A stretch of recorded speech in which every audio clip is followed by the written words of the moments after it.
What's up everyone, welcome back to another FPL video. Today we're going to go through my top 10 differentials for game week 1.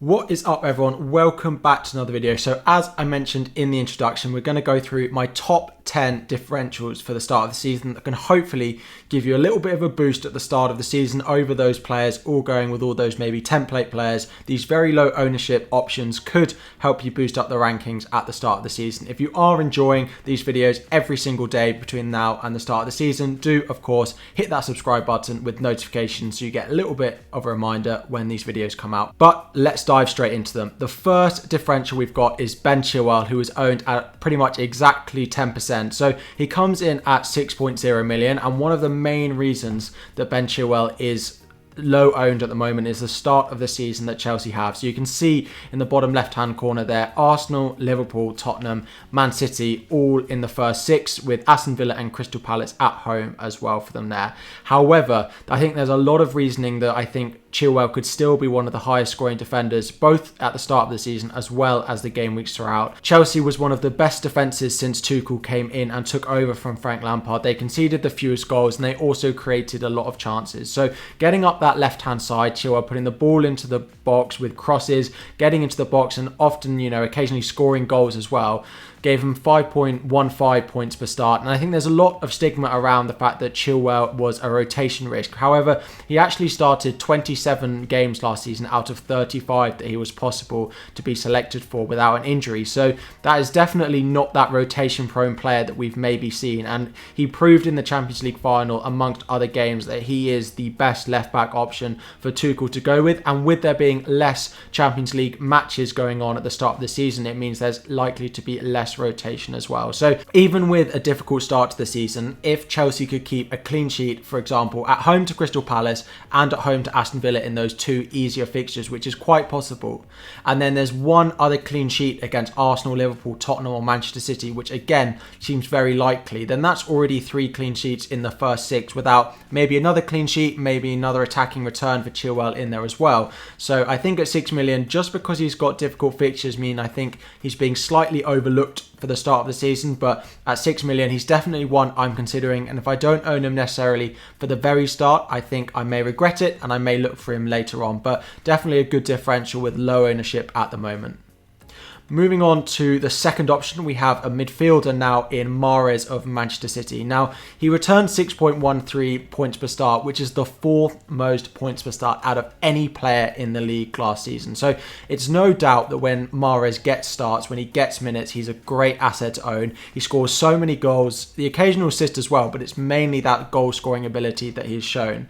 However, at the end of last season, that rotation aspect of it didn't really play in that much. He got 13 starts in the last 20 games. And of those 7 games that he didn't play, he actually only made a substitute appearance in 2 of them. So even if Mahrez does get that occasional rotation, he tends to not be used as a substitute. So you would get someone off your bench if your bench is strong enough. So it's worth considering that as well, that he doesn't always come on, which means you won't be getting those maybe 1 or 2 pointers that you get from Mahrez. But even when he comes on off the bench, we know what he's capable of. He'll be playing against a tired defence. Those attacking returns can definitely come for him. In terms of the fixtures, mixed fixtures for them, I suppose, if you look at Tottenham away, Leicester away, Chelsea away in the first 6. But Manchester City can score goals against whoever they're playing against. So fixtures, yes, may not be quite that easy, but Norwich at home in game week 2, if you start the season with Mahrez in your team, let's say he gets something against Tottenham and then you've got him in your team for Norwich at home in game week 2, you'll be laughing looking at everyone else trying to scramble in to get Manchester City assets. So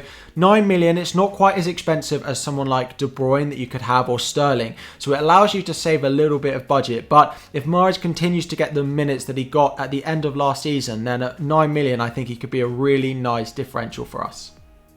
Moving on to the third differential now, which is Rodrigo of Leeds. So just a reminder why a differential is great to have in your team for the start of the season. If your player scores points, it means that because they're so low owned, no one else is getting those points. So it really helps you have a bit of a differential, a bit of an edge over the players around you. So Rodrigo comes in at 6.5 million, being a new signing for Leeds at the beginning of last season. He got 4.85 points per start. He didn't start that many games, particularly early on in the season. A lot of people thought he'd come in and take the place of Bamford, and that hasn't been the case. However, we've seen in pre-season and at the end of last season, he's getting a lot more minutes playing sort of alongside Bamford, playing in a sort of attacking midfield, centre-forward role, just behind Bamford. So they're using the combination of both Rodrigo and Bamford. So it's not really a worry of will Rodrigo start. It's just he's playing in a slightly different position to maybe what we'd expected.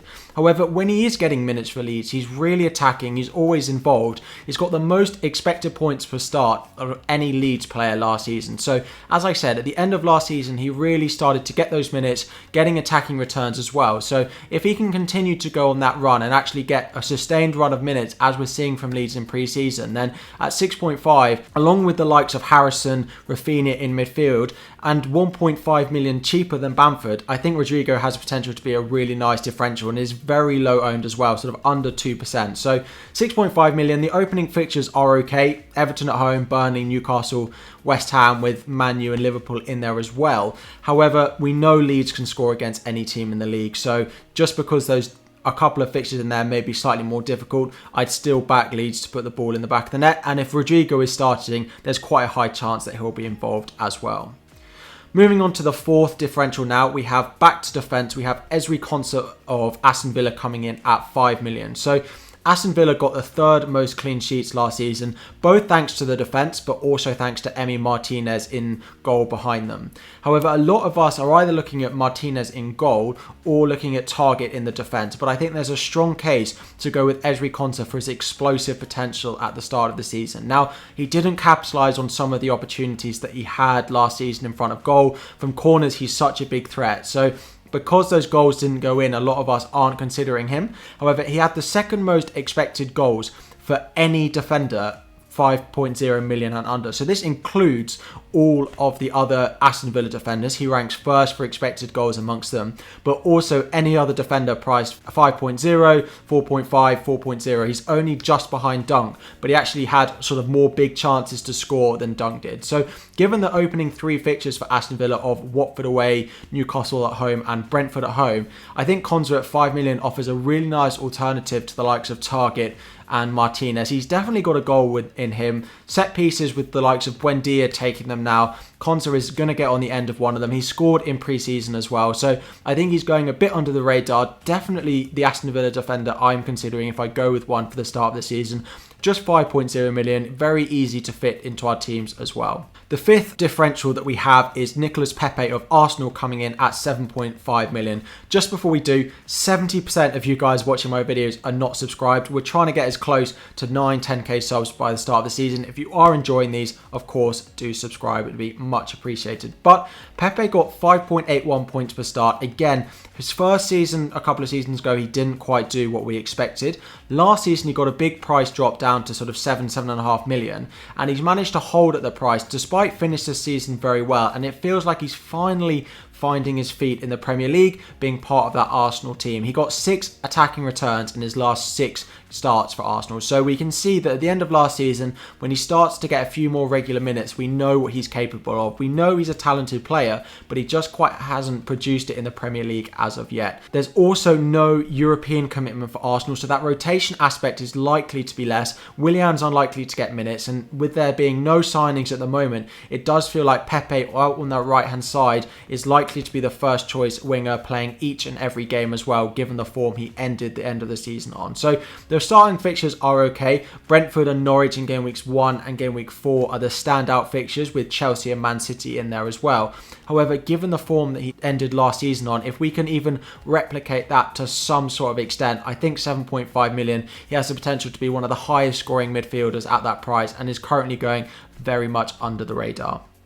Moving on to the sixth differential we've got here is Raul Jimenez at 7.5 million. Now, just before we go into him, isn't it great that we can finally have Jimenez back in a bit of FPL content, a bit of a discussion? He's been out for such a long time, but seeing him back in pre-season, seeing him back amongst the goals there is great to see. Good to see he's fully recovered, and hopefully he can get back to the form he was before that injury. Now, he's played a season and a half in the Premier League, so they got promoted. He had a great season, and then he had sort of 10 games last season, he got 0.62 attacking returns per start in the Premier League. So that's a great return given that Wolves are new to the league. And actually in his first season, he was the third highest expected point scorer out of any player in the league. It was only behind Salah and the year Jamie Vardy had a great season. So at 7.5 million, he could be going under the radar if we can get back to some sort of that form that he showed in the season before he got his injury. He's back to fitness. He's scoring in pre-season as well. He's still got that cutting edge that we know and we love from Jimenez. It may be a more attacking system from Wolves as well, which may even help him out even more than we had in the previous systems under Nuno. So 7.5 million, now that all the other forwards are being priced at the same as him, rather than being sort of the 6.5 that we saw from Bamford Watkins last season. Now that they're all in line, I think 7.5 million could be a really great price for Jimenez. And the fixtures are pretty good. A couple to start the season a bit more tricky, but from game week 4 onwards, it does get very nice. So even if you don't own him for game week 1, it's worth keeping an eye on and potentially bringing him in for game week 4, where they play Watford away, then Brentford at home and Southampton away. Moving on to the next differential, we have the one goalkeeper in the list, which is Bachmann of Watford, coming in at 4.5 million. So currently under 5% owned, but I am tipping this man to be this season's Emi Martinez. There, I've said it. Martinez last season wrote his name into FPL folklore, being the highest point scorer from a goalkeeper we've had in a long time, really getting those 10-digit hauls. And I think Bachmann has the potential to do that as well. Maybe not quite to that extent, but definitely potential. He got 56% clean sheet rate in the Championship, which is the highest out of any goalkeeper who played more than about 5 games. And the thing with newly promoted goalkeepers is that they often make a lot of saves as well, which means that he can have those hauls, not just the 6-7 pointers that you may get from a keeper that keeps a lot of clean sheets, but he can add those saves and so bonus points on top of that as well. So you will get those 7, 8, 9 pointers. A lot of you looking at Sanchez of Brighton, but he doesn't make that many saves in comparison to what Watford and Bachmann will need to make. So I think that difference between Bachmann getting those 7, 8, 9 pointers to be that explosive goalkeeper is worth it over potentially Sanchez or some of the other goalkeepers. So he's in my team at the moment, and I'm very happy at the moment that he's quite as much a differential as potentially he is. Next up, and moving on to our final 3 differentials, the last defender we have is Timothy Castagne of Leicester, coming in at 5.5 million. Now, to start off, before the comments are filled with, I'm not sure he's going to be back for the start of the season, he seems to be back in training, and there's no reason that he shouldn't be back for game week 1. It is worth keeping a little bit of an eye on because he did pick up an injury in the Euros, but it seems that he's going to be back, and if he is, I think at 5.5, he'll be a great differential. Last season, he got 6 attacking returns from 27 starts. Now, he didn't miss those other games due to rotation. Mainly it was due to injury. So that's an attacking return almost every 4 games. Every 4.5 games he got an attacking return. And combine that with the sort of fixtures that Leicester have. So Wolves at home, Norwich away, Brighton and Burnley all in there. So there's definite clean sheet potential for Leicester in those 4 games. And if you add the attacking threat that Castagne can have on top of that, you could easily see the Belgian defender getting sort of 3 returns in those first 6 games easily. And if you compare him to other Leicester defenders, so a lot of you are on Fofana, for example, he has the highest expected attacking returns per start out of any of the Leicester defenders. So whether you combine it with the centre-back, with James Justin before he got injured, Castagne comes out on top. So 5.5 million, being able to combine those clean sheets that you can see being a potential for Leicester in those opening sort of 6 game weeks and onwards. If you combine that with the attacking threat that he showed at the beginning of last season and at the end, where we all owned him for quite a lot of joy in those final few game weeks, I think at very low ownership at the moment, sort of 2% owned, could be a really nice option to go into the season with.